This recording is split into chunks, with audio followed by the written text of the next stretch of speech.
Welcome to the Farm Hop Life podcast. My guest today is Ariel McGlothlin from a tiny house called Nyth and Ariel Celeste Photography. Ariel, how are you doing today? Good. It's great to be here. Yes, thank you. Thank you for being here. So I reached out to a group on MeWe, the survival podcast group, and asked if anybody wanted to come on and talk about farming, homesteading, anything like that. And you were pretty quick to respond. And I appreciate that. So that's what we're talking about today.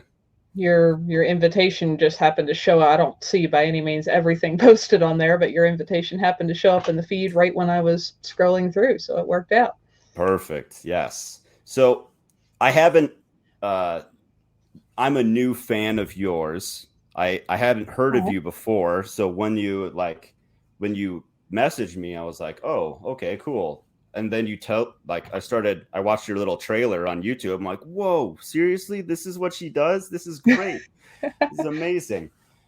And so you got like 600 plus videos on your YouTube channel. And I mean, you're just, well, as of late, you had been pumping them out, but obviously with the new YouTube issue being locked out and whatnot, getting that channel back has been a struggle. But Yeah, fingers crossed on that. I have a subscriber who has a relative who is head of oh, security in Google who thinks they're able to resolve it. I'm not able to post videos yet, but I think shortly I may be able to, which is super encouraging.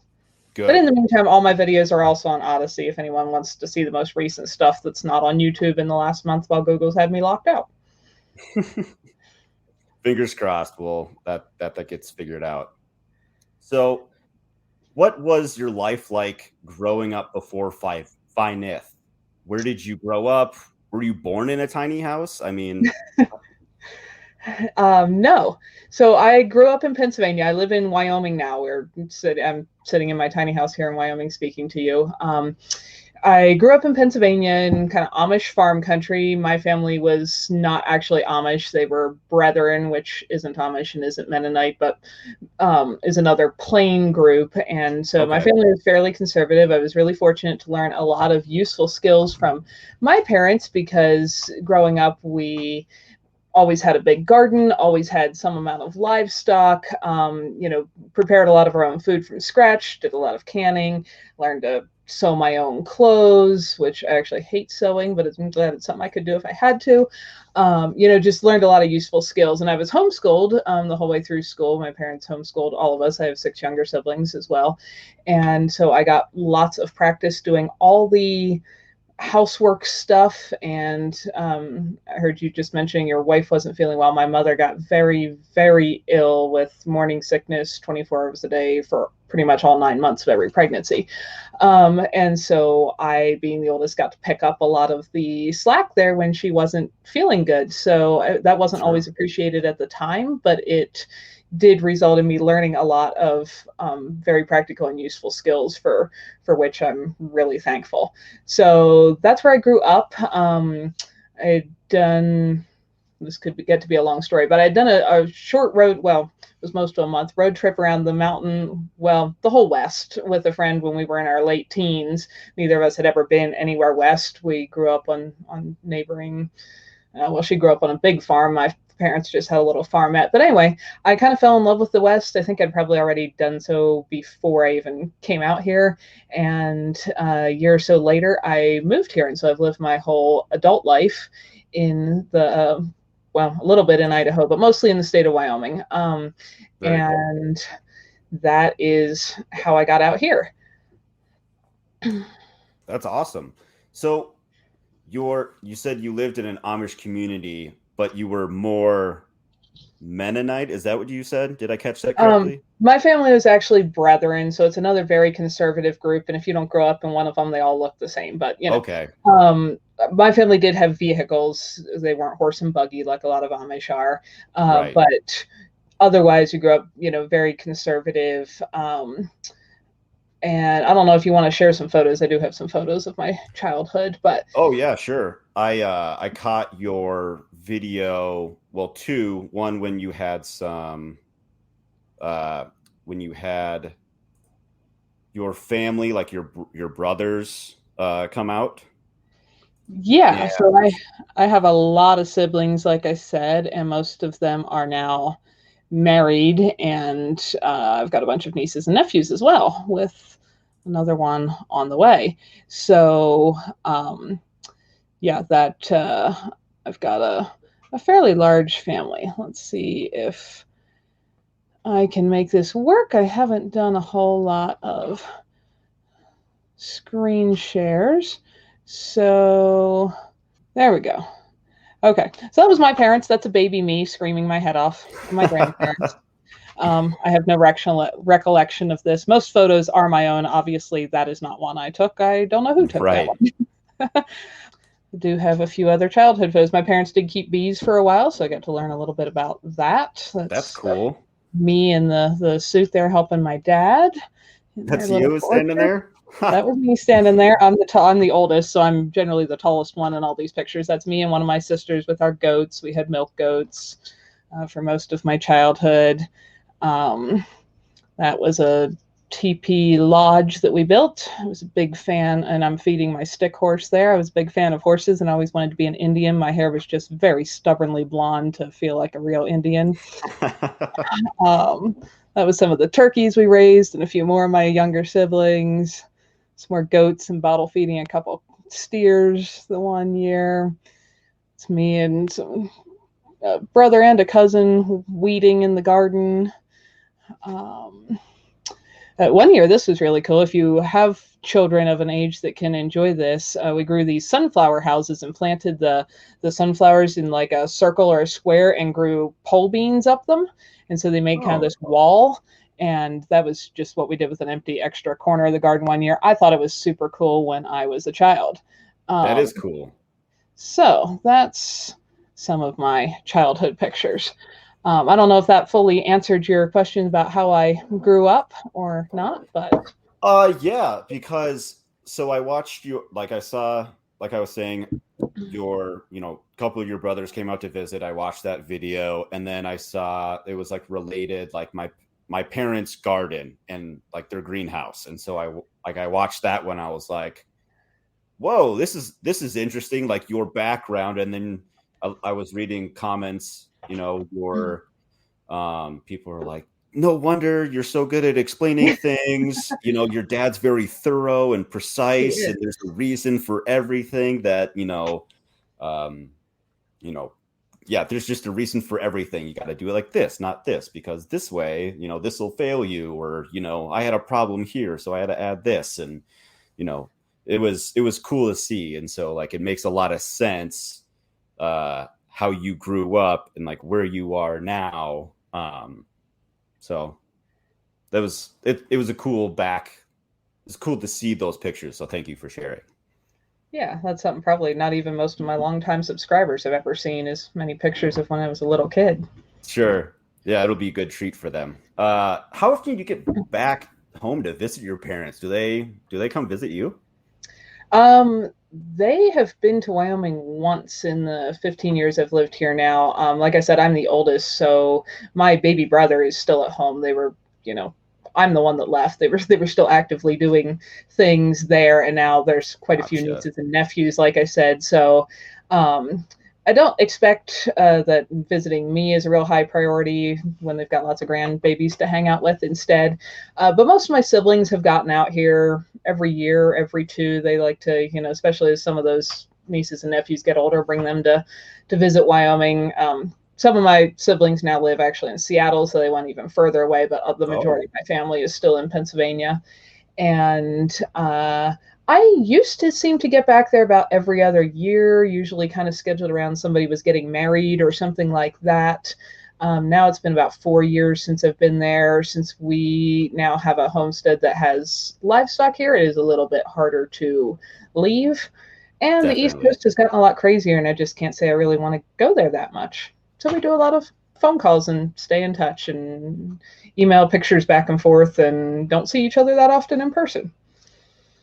That part's kind of a bummer that it's kind of like tapered off, but life gets in the way of things sometimes, like and other commitments. So I'm totally with you. I find it hard to get back. I'm from Minnesota and I live in Okay. Montana, so I have a lot shorter drive than you do, if I choose to drive. That is, but Yeah, and anyway, it really works out. I mean, my siblings and I do like to stay in touch, and actually, in some ways, I probably have a better relationship with my parents from 2,000 miles away than we had when we were all in the same house together. And so I'm thankful for that, and I appreciate being able to maintain that. So I'm fine with not living next door.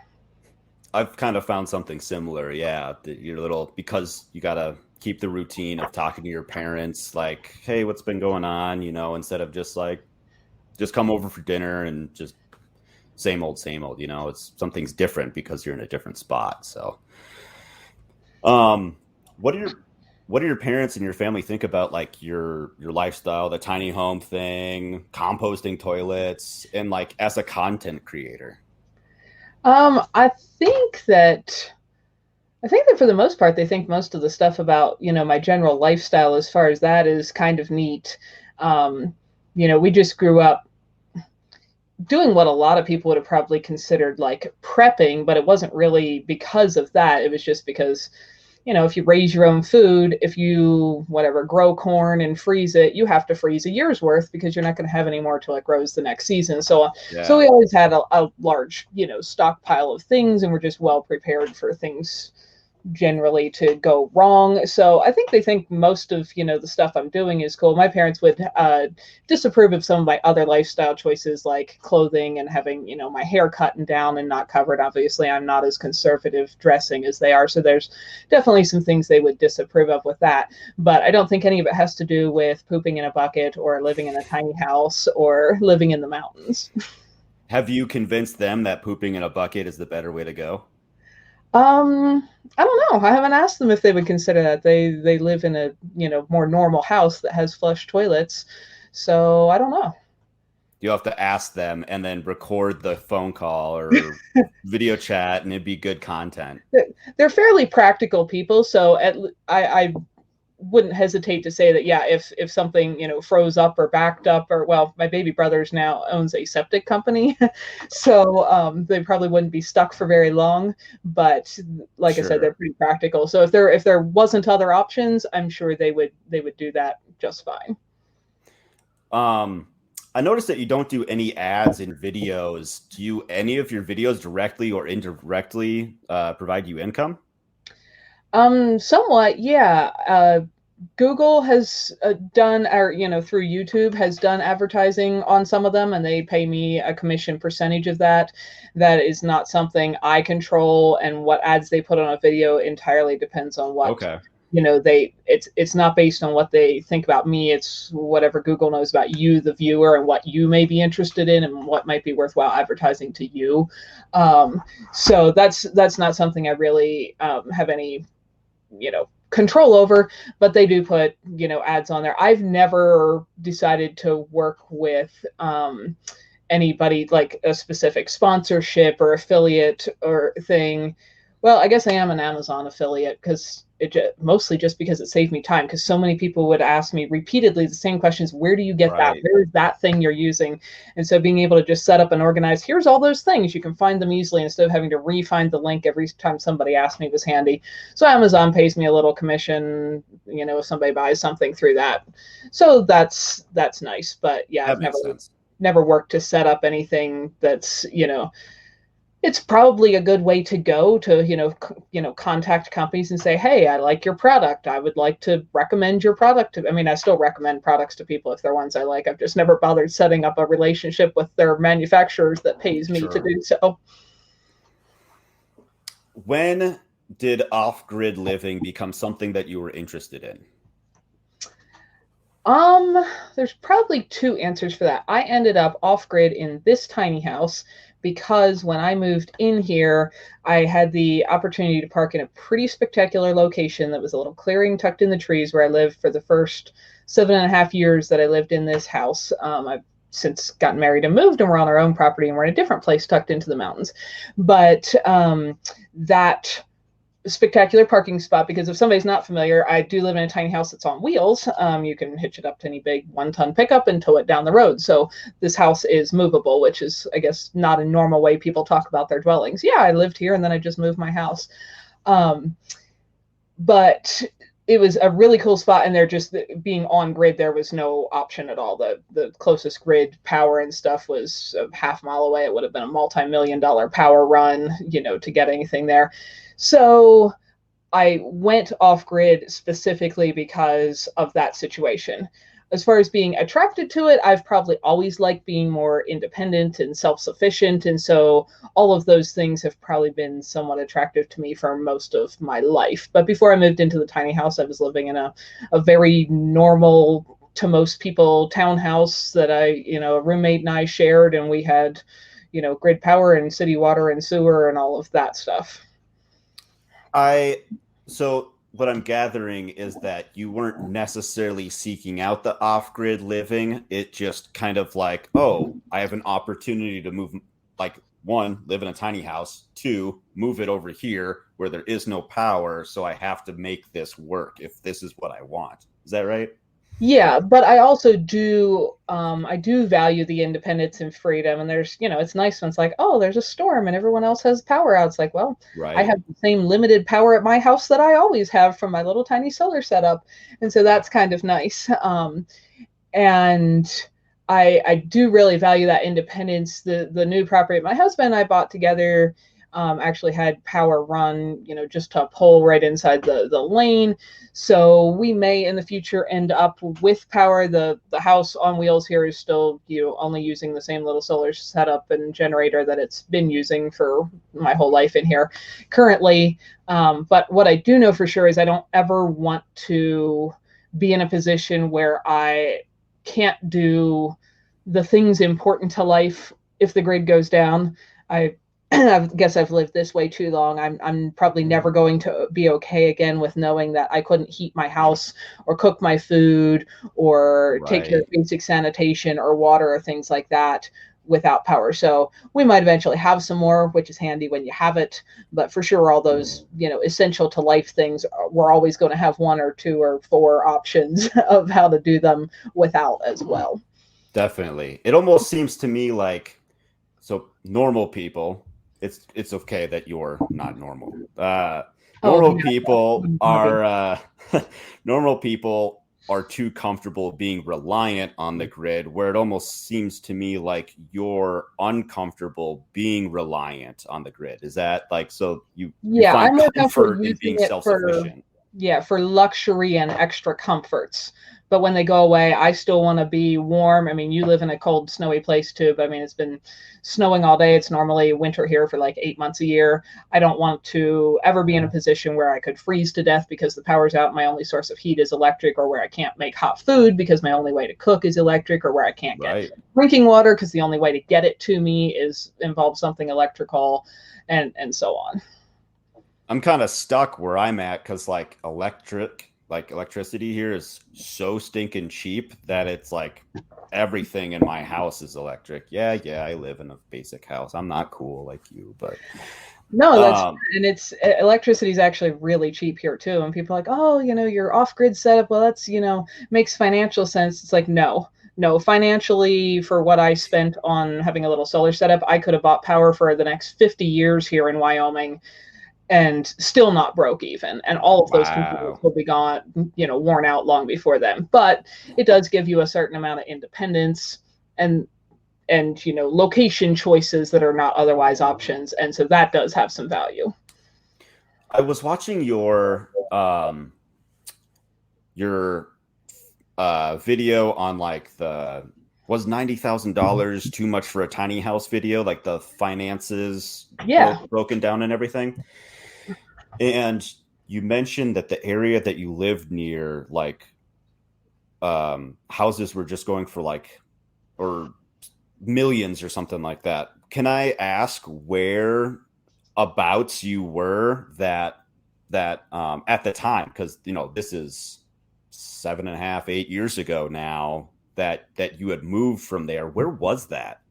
I was very close to, at that time, Jackson, Wyoming, which people may know of Oh, Jackson that makes Hole. a lot of It's a sense massive now. ski resort. There's two giant national parks. And as long as I lived there, I may not have said that publicly because my living situation would have probably fallen into a gray area as far as the legalities in that location were concerned. I never had an Okay. issue all the years I lived there, but that's where it's not a joke that people laugh that the billionaires are squeezing out the millionaires. There was I no have way heard with that, yeah. anything I ever want to do in my life that I was ever going to buy a place there. Does I know we're kind of getting into the weeds a little bit here, but like, does Jackson have like kind of like a homeless problem now, doesn't it? Because it's gotten so expensive, or have they pretty Yeah, much I just mean, like there's kicked plenty of. everyone out?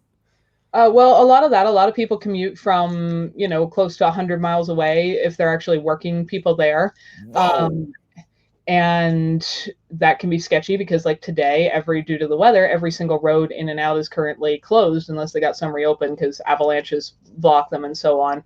Yeah, um, that's and scary. then yeah, I mean, I know people who are, if you think of your, I don't know, stereotypical like dirtbag who's a homeless person who doesn't want to work or is just a lazy bum who lives in a van down by the river, where we have a lot of people, or I should say, there was a lot of people in that area who held down 3 full-time jobs, were maybe a professional chef in a 5-star restaurant, and were living in their van down by the river because there was Yeah, nothing they could afford to live in, which is how I ended up in a tiny house in the first place because there was nothing I could afford to live in. that makes a lot of sense now. So what was the biggest challenge to make tiny house off-grid living possible? Um, the tiny house part was not hard for me personally. I've lived in a lot of small places, spaces. I've lived out of my car. I like to backpack when I live out of a little, couple square meter tent for weeks that, you can't even stand up in. Um, so I know some people, if you watch these tiny house shows now, they have this big deal about how do I get rid of all these things and what do I keep? I don't really have any help for people who are in that position. I didn't have that many things I wanted to keep, and I kept all of them. So that for me, just with my interests and stuff, wasn't a big deal. And I also do like being very active and outside. So a lot of my activities involve gardening or going hiking or wildlife photography. None of those things happen inside the building that I live in anyhow. So that partially is what helps it work out well for me, just with my particular set of interests. The off-grid stuff, some of that was a little bit challenging. I moved into the tiny house right at the beginning of winter, at the end of November, which Mm, if you're going to go off-grid in a cold mountain snowy place, I would recommend not doing it right at the start of winter, just so you have a little bit of a buffer space there before things all become emergencies to kind of just figure out your systems. But even then, none of it was anything real big. It was more just getting down my system. Okay, how do I do this? When do I need to do that next? Until it just became a routine that wasn't like, oh, this is an emergency, and oh no, this is empty, and oh no, I have to do that, when it was right. all, kind of new. You just wanted to do tiny house living on hard mode. It's not a big deal. It's just I guess that's how it ended up anyway. so it sounds like you never really felt cramped, and like an extra 30 square feet wouldn't make a big difference to you because you just didn't have the need for the space. That would mostly have made a difference like when I have friends or family visiting. I don't have a whole lot of space. Somebody can sleep on the couch. It does turn into a bed, and right up these stairs behind me is the loft where my bed is. So the furthest apart you can get when the whole house is only 24 feet long is, you're not going to have a whole lot of space and distance. But other than that, as long as I was single for just me, this space worked really well for me. Now it's a little snugger with two people. My husband doesn't have a ton of stuff in the house either because he's a builder and more of his stuff Sure. goes in a shop rather than a house. And he is still actually temporarily has a cabin that's provided as part of his job. So he's here part of the time and he's there part of the time. So for now, that's worked out well. We haven't had to put all of his stuff and my stuff in here together because he Yeah. still keeps a lot of stuff there. But yeah, it's a little more snug with two people. I have friends who, are not only married, but have 2 or 3 children and live in the same size of house. And I have to say, if I was in that position, I would want a little more space. But Right. definitely for just me and the things I do, like I said, it's been really great, for a lot of years. This is the 8th year now I've lived in here, um, for, my lifestyle. Do you ever give Nyth, like, celebrate her? Is it a her? Is it a he? Is it Yeah, I a call her they? uh, do you ever celebrate her birthday? It's her. like 8 I mean, I years, certainly don't bake the house a cake or anything, but I have 8 great years. most years done just kind of an anniversary retrospective, video or a blog post, just kind of looking back at, what I think about this whole setup now that it's 2 years, 3 years, 4 years, Yeah. etc. So that's probably, I don't know if you call that a celebration, but that's a tradition I started a few years in, and I've kind of done it every anniversary of moving in ever since. I mean, that kind of makes sense because you've been in one spot longer than most people have been in like a house. It Yeah, seems like who aren't people on like, mute. right. I mean, so any do you have any idea what building your tiny home would cost today? I Double? Triple? I would guess. I don't know how much labor has gone up, and I didn't build it myself. Builders, I hired builders to build it for me, Yeah. so I don't know how much that's gone up. I do know for sure, because we're building some things right now ourselves, that materials have gone up 2, 3, 400% of what they were. Yeah. So I don't know for sure, but it would certainly cost more than what I paid 8 years ago. And this is, if anyone's wondering, this is built like a custom stick built home. This is not, because people are like, well, why don't you just buy an RV? I am opening and closing the window because the wood stove's on this side and it gets really warm in here. Um, an RV is nice. If you're going to move every day, you probably don't want something as heavy as this tiny house, even though you could do that. That doesn't necessarily work out to be real practical if you're moving all the time. But if you're going to move occasionally, and I didn't know how often I was going to move. Now it's only moved twice in 8 years. But, especially in a cold climate like this, having an actual, stick built house, it's insulated with spray foam, it's super warm. That's why I have to open windows. I mean, it's below freezing and snowing outside. It's January, and I'm in short sleeves and I'm too hot indoors. So the building itself, obviously over time, tires would deteriorate, and if you want to move again, you may have to get new tires. But the Sure. structure itself should be just fine in another 100 years. I mean, it's Right. better construction than most custom homes being built today. Yeah, I'm in the trades and I've seen some new housing like I don't see this lasting more than 45 years, but whatever. Um, what changing gears here a little bit, what motivates you to grow your own food? We kind of touched on it a little bit already, but if you want to go into a little bit more detail. Well, probably the, self-sufficiency, independence aspect, that's part of it. I'd say for me, the bigger motivation is to have control and knowledge over what actually goes in my body. I've had some health issues from childhood on that were probably caused by the Western medical system. And so at a very young age, Mm, I got to learn about that there can be issues with just trusting supposed experts to tell you what to do. And so that has probably made me, even more than some people, want to know and understand. And I like gardening and I like plants, even if all I ever grew was pretty flowers. That's part of it as well. But I also do like knowing what's gone into my food, how it was grown, are there actually any nutrients in that lettuce leaf, or even with animals, how were they handled, how were they treated, how did they die, all of that. yeah. And butchering is far from my favorite thing to do, but that is something we do here. And my husband also hunts, and we butcher elk together and things like that are somewhat large butchering projects. But yeah, I think That's that a would lot be of work. it is. Produces a lot of meat too. But yeah, that's Worth. probably the biggest single thing for me, is wanting to know what is in my food. Is it actually nourishing my body when I eat it? And being able to trust what actually went on, because I'm the one that did it and saw it, and so on. I don't have to just believe what someone else tells me. Right. There's a that's great to know for sure. And you just feel more like empowered. Like I made this thing. So what if it's just a dumb tomato? Like I made this thing, Well, and if I then you made a can tomato grow here in Wyoming, I would be very happy with myself if it was outdoors.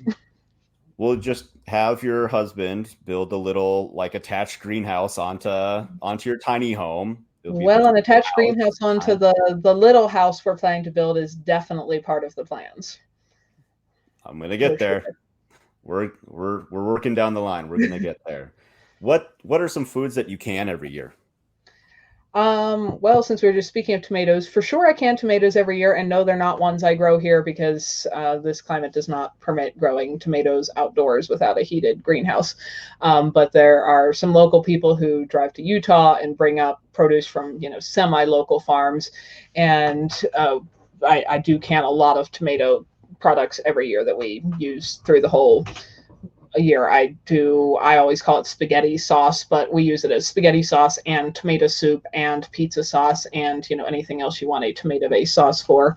um, I like to forage and walk around the woods, so if I can get enough wild berries, I'll either juice them and can that, or make different jam or something out of them. Any uh, specific kind of berry? Do you have huckleberries down there? we never get enough of those that I want to can them. We eat them all. They take a lot Yeah, of pickle. We do pick yeah, they do. huckleberries. There's also, let's see, main ones are choke cherries and service berries. Those are Okay, both a little less tasty than huckleberries fresh. But when juiced, they make a really excellent juice. So that's probably the ones I can the most. I usually do pickles every year. We both like pickles, and then other pickled things. It's not really canning, but I do make sauerkraut every year. Cabbage it's grows in really a well here, can. and I like that. And then my husband's family history is actually Danish, and there's a kind of a sweet and sour pickled cabbage, usually done with purple cabbage, called Danish Christmas cabbage. And I usually can a bunch of that every year because we both like it, and we don't just eat it at Christmas. So That sounds pretty good. um, other than that, I'll make applesauce, or, again, if I get them from someone else in a slightly warmer area, sometimes I'll can my own peaches. Um, I don't think what else I've canned a lot of. That's probably the main things, because some of the other veggies I prefer, either dehydrated or frozen a little more than canned. Right. Are you in zone 3 or zone 4? You look at a map and it says 4, but things grow like a 3. And one of the things I find that people in warmer-ish areas often don't think about with growing zones is that says, this is the coldest temperature you're going to go down to. It's not going to get colder on the coldest day than -30 or whatever.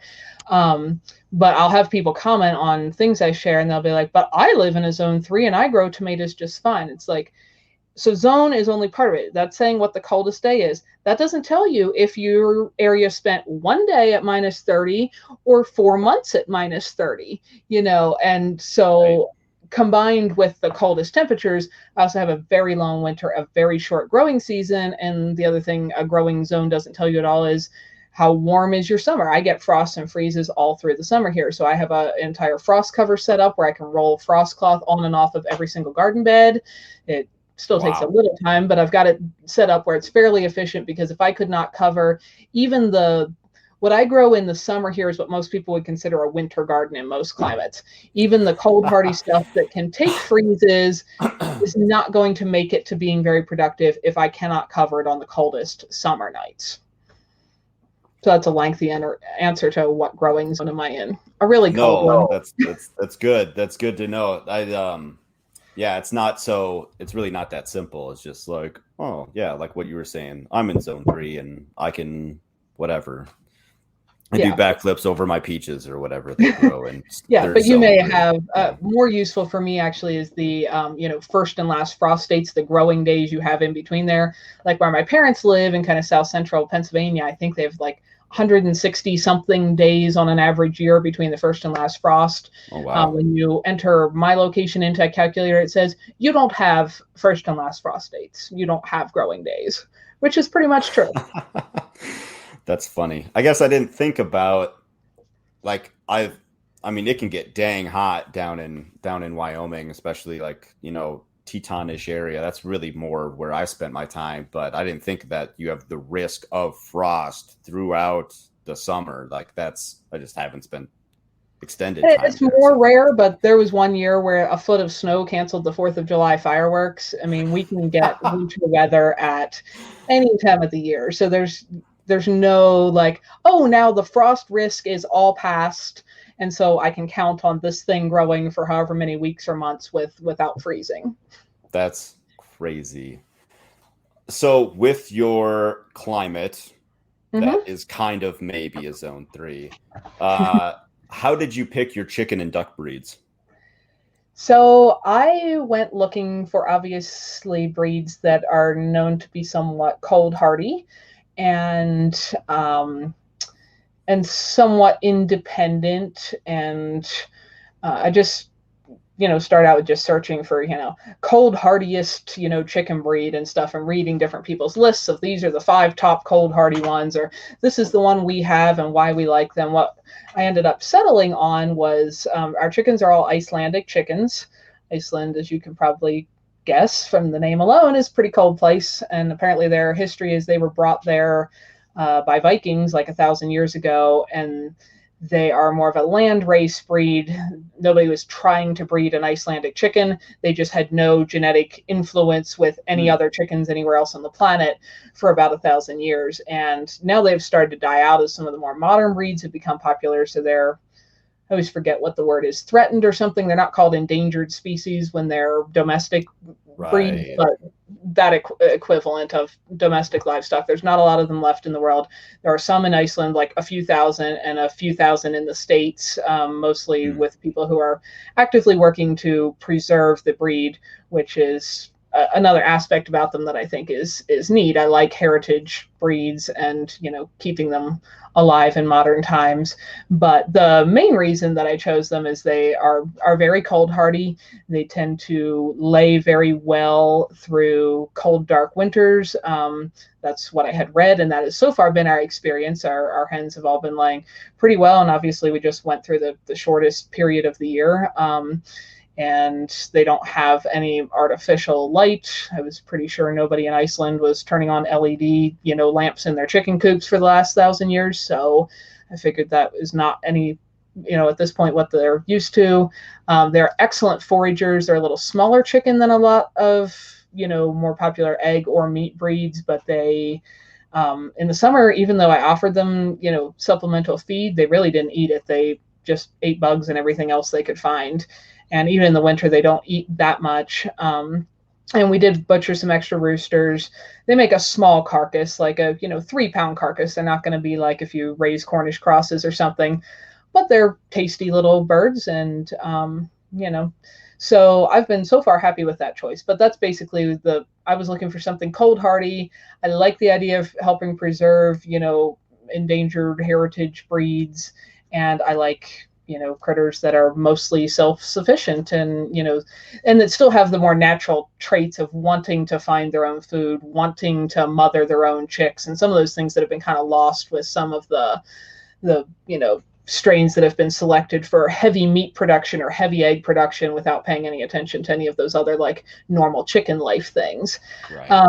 And then ducks, we've got blue Swedish ducks. Obviously, Sweden is also a cold place in the world, and they're also somewhat threatened breed, and there's not tons of them around.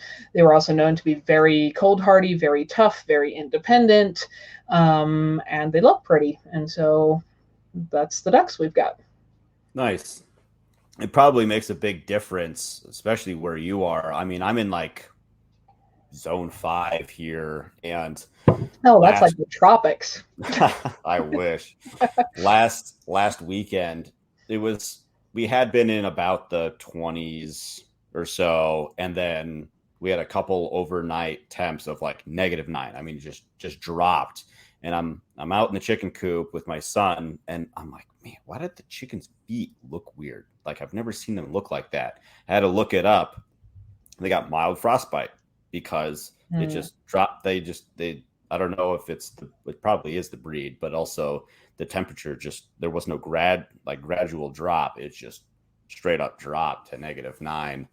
And so I was like, hope they make it. And then in like these same articles or whatever, they're like, oh, to treat frostbite on a chicken, bring it in, rub its feet, put Epsom salt on it. Like if you need, and I was like, no. if they start getting frostbite, they're gonna go. Yes, ours have not seemed yet to have frostbite. The one rooster might have frostbite a little bit at the tip of his comb. Icelandics have a huge variety of colors and shapes and comb styles and such. Over time, if ours successfully, don't count your chickens before they're hatched, but if ours successfully reproduce, the ones they will choose to keep will for sure be the ones that have like the smaller rose combs that don't have the big, tall, fleshy part Yeah, that sticks that'll up make a that's difference. easier to frostbite. Just because of where we live.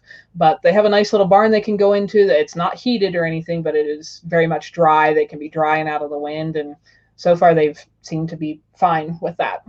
Yeah, I saw that. It looks really nice. Yeah, Clay did an awesome job of building it. It's more like a chicken palace. It's not really a chicken coop. Yeah, that's true. That's very true. It must be nice to have a builder that you're married to. Like, honey, can you It build is. this? Yeah. It is. And even when Love I the think, first. oh, well, this will be fine, he's like, no, I can make it way nicer than that. I'm like, okay. I was gonna settle, but you bought yourself more work. That's fine. Do you have any plans for other livestock? We probably don't. I mean, we may at some point decide to play around with something like turkeys, just because we both enjoy eating turkey. But as far as bigger livestock, we only have 3 acres here, and that goes into another thing that I see. Depending on where you live, 3 acres could support a whole lot of things. With the semi-arid desert, high mountain, cold climate here, if we got any bigger herbivore, from a goat to a sheep to a cow to anything like that, we would have to buy hay for it for most of the year because there's simply not enough, forage on this property. And I'm not real interested at this point into getting into anything that we have to pretty much most of the year supply food for it from somewhere else. That I'd rather just buy half a cow from a neighbor if we're going to do that, from somebody who has a place to pasture them, than trying to crowd them in here. So, we might always change our minds about something, but at the moment, we're probably going to stick with the little things that work well on the space we've got.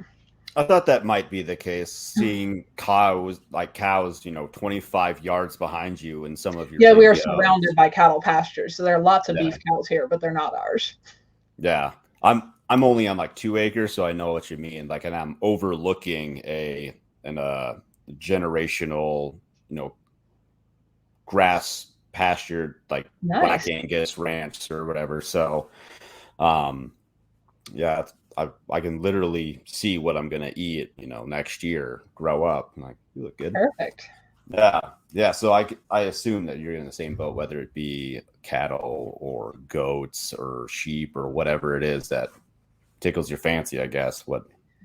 Whatever's on the menu for next year, right? For now, it's mostly been elk, and they take care of themselves out in the mountains all That's year, true. and so that's worked out, Just got to go get them. which can be a lot of work too. Definitely. So you talked about the shop a little bit earlier. Is the shop just for clay, or are you going to multi-purpose it? Like maybe do some seed starting in there or anything?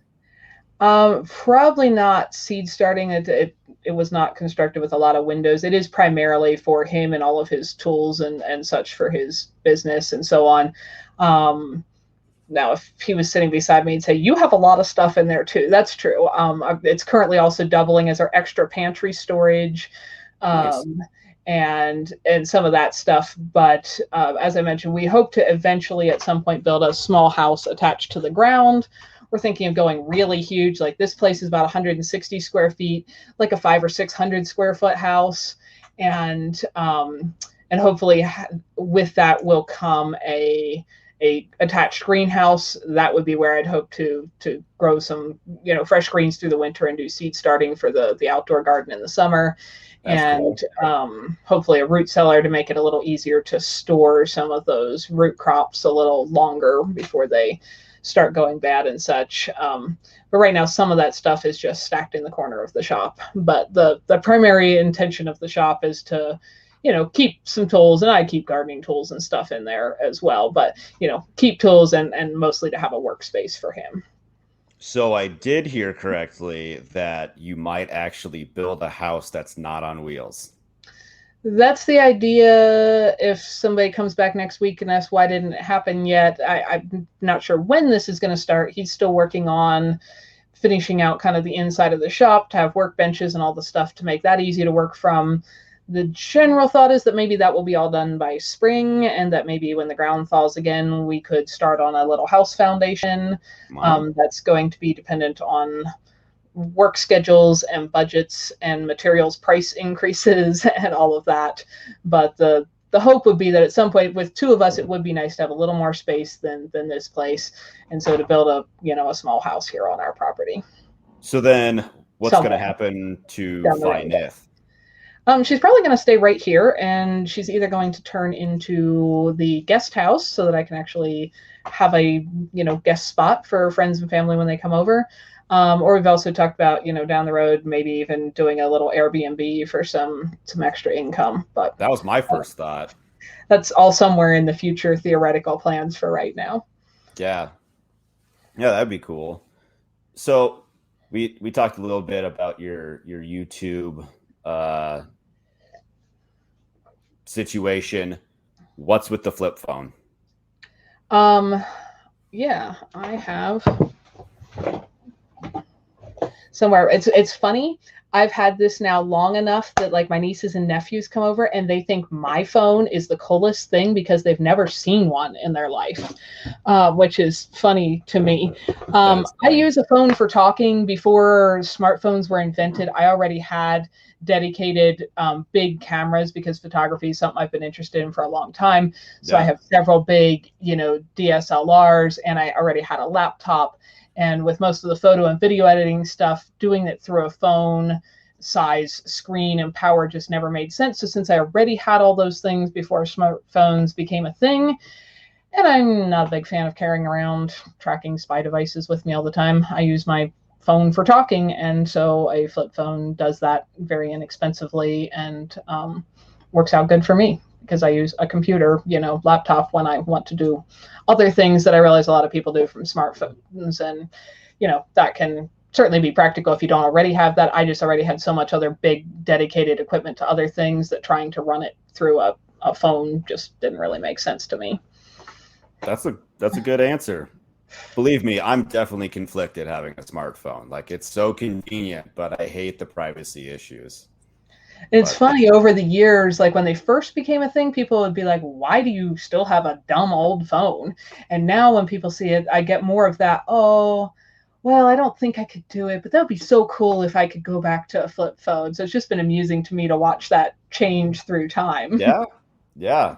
I mean, like, I'm even looking at having like a custom Android ROM, so I don't have I'm trying to de-Google my phone. I'm still on the fence, the convenience over privacy debate in my head, and I don't know what's gonna win yet. Yeah, there's pros and cons, but for me, that's how it ended up this way. I already had bigger, better equipment that did a lot of the things that people now use smartphones for. So all I really want my phone to do is let me talk to people, and it does that. Very nice. So what is the long-term goal for your new property? The long-term goal is for us to live here happily ever after and produce not all, because as long as we have access to buying things from other places, I'm going to want chocolate and Clay's going to want coffee, but produce the majority of our sustenance here. We did plant a small orchard last fall and this spring. It's small and it'll be a while before we are eating any fruit off of that. Planted a bunch of berry bushes, but are wanting to work toward having, kind of fruit that reproduces itself, plants that reproduce themselves, chickens and ducks that reproduce themselves, which is another reason I want some of the more old-fashioned breeds that are still known to generally go broody and actually raise their own babies. Sure. Yeah. And so, that's a long-term goal. I already grow a lot of veggies and stuff in the summer, and we eat a lot of it fresh and preserve some of it. But I want to just kind of keep building on that to get to the point where, other than a few luxury things that, just are never going to be produced in this part of the world, that we can eventually hopefully be mostly self-sufficient as far as the the foods we consume here on our property. That'd be great to be able to do all that. I mean, that's a lot of work Yeah, to we're not going to be there next year. I mean, like I said, there's maintain and fruit trees. It's going to be years before they produce. It's going to be years before some of those berry bushes are big. Things grow slowly here, with the weather and all that.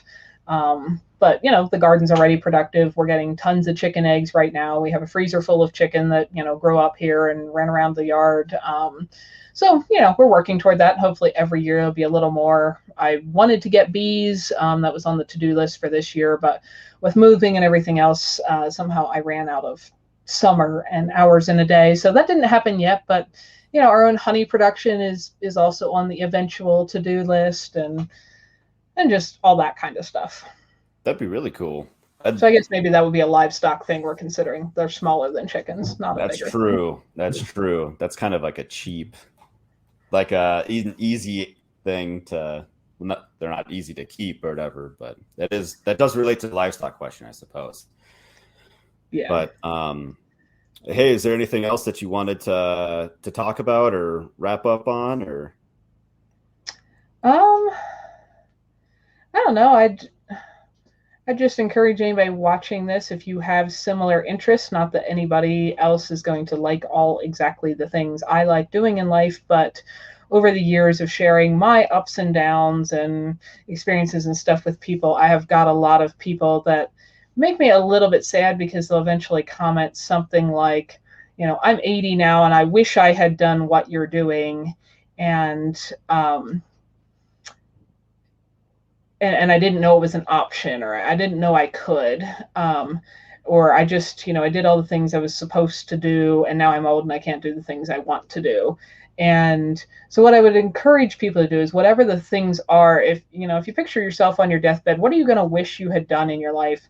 And then figure out what it's going to take to get that. You're not necessarily going to be there tomorrow. I mean, I could go through a whole lot of history here. I worked a lot of jobs I didn't like for a while to pay for this house, and so on. But figure out what your goal is, because if you don't know what you want to do in life and aren't taking steps to work toward whatever that is, which very well may not be a tiny house, and you may hate chickens, and maybe you never want to walk around on a mountainside backpacking or anything like that, but figure out what those things are for you and what you want to do, and then figure out what steps you're going to have to take, to make that happen. Because it's sad to me when people get toward the end of their life and then say, I wish I had spent my time differently.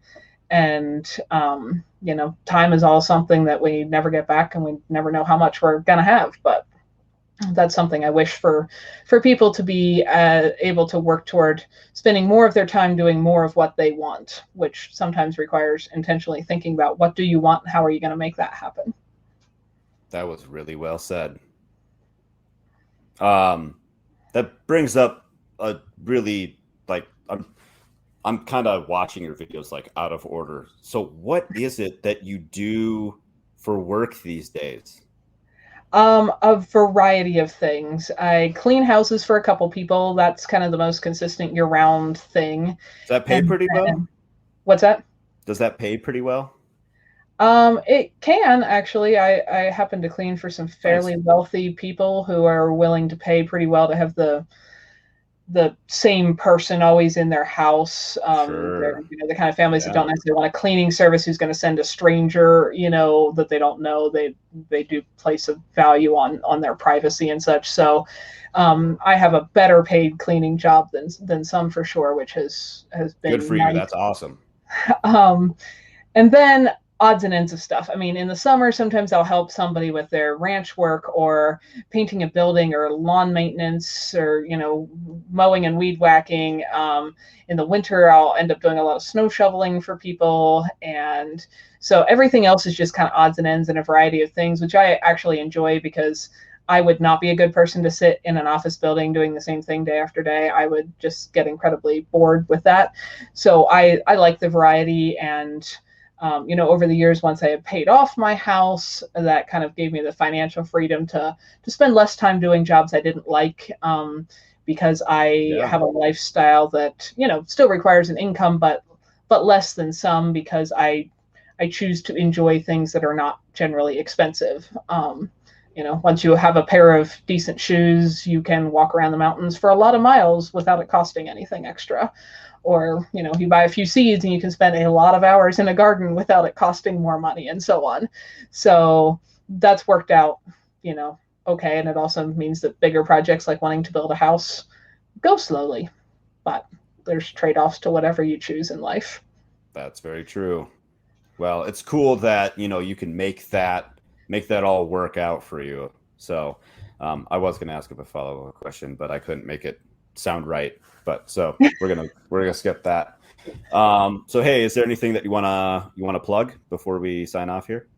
Oh, well, if anybody's interested in checking out what I'm doing, my tiny house is called Nyth. That's Welsh for my nest, Fynyth. If you search for that, you can find me everywhere I am. I do have a blog with lots and lots of posts from the past 8 years of ups and downs and things I've learned and things that worked out well and things that I wouldn't do again, which I try to share because I hope somebody else can learn from my experiences and save themselves a little time and trouble.